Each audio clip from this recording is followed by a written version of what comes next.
तो रूस की चाल को समझ नहीं पाई दुनिया। इस तरह से खुली पोल। आंकड़े से पता चलता है कि रूस लंबे समय से यूक्रेन पर हमला करने की तैयारी कर रहा था। क्रीमिया पर हमले के बाद रूस को जिन मुश्किलों का सामना करना पड़ा था, उसके बचाव के लिए तैयारी पहले से ही कर दी गई थी। कहना जा रहा है कि 2014 से तैयारी चल रही थी हमले की। प्रतिबंधों का असर कम करने से पहले से इंतजाम। कई दिनों के प्रयासों के बाद रूस ने सुबह गुरुवार को यूक्रेन पर हमला बोल दिया। रूस के इस कदम से पूरी दुनिया चौंक गई। अमेरिका समेत कई देश इसके जवाब में रूस के ऊपर कड़े प्रतिबंध लगाने का ऐलान कर चुके हैं। अमेरिका ने इसके पहले दो इलाकों को प्रतिबंधित किया था, जिन्हें यूक्रेन से अलग कर रूस को स्वतंत्र देश का दर्जा दिया गया था। अब इस हमले के बाद सीधे रूस को टारगेट करने वाले प्रतिबंध लगाए जा रहे हैं। हालांकि रूस बहुत पहले से इसके लिए तैयार था। अमेरिका और पश्चिमी देशों के प्रतिबंधों से बचने के लिए रूस पिछले कई साल से तैयारी कर रहा था।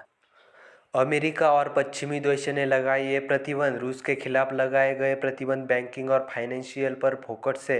अमेरिका ने प्रतिबंध लगाने के बाद कहा कि उसका टारगेट रूस को पैसों के लिए तरस देना है। उसके लिए रूस के कुछ बड़े बैंकों के साथ ही बड़े बिजनेसमैन को भी प्रतिबंधों के दायरे में ले जा रहा है। रूस को अमेरिका और ग्लोबल पेमेंट मैसेजिंग एक्सेस से भी दूर किया जा रहा है। आगे रूस के सेंट्रल बैंक ऑफ रशिया को भी प्रतिबंधित करने की तैयारी है। यूक्रेन के साथ जंग के बीच भारत के रुख पर क्या बोला रूस? रूस ने हालिया तनाव पर भारत के तटस्थ रुख की सराहना की है। साथ ही ऐसी राजनीति रूस के हमले के बाद यूक्रेन में तबाही मची हुई है। यूक्रेन की राजधानी कीव को रूस घेरने की प्लानिंग बना चुका है। दूसरी तरफ यूक्रेन के राष्ट्रपति वोलोदिमीर ज़ेलेंस्की बेबस नजर आ रहे हैं और यूएस के राष्ट्रपति बाइडेन ने भी हाथ खड़े कर दिए।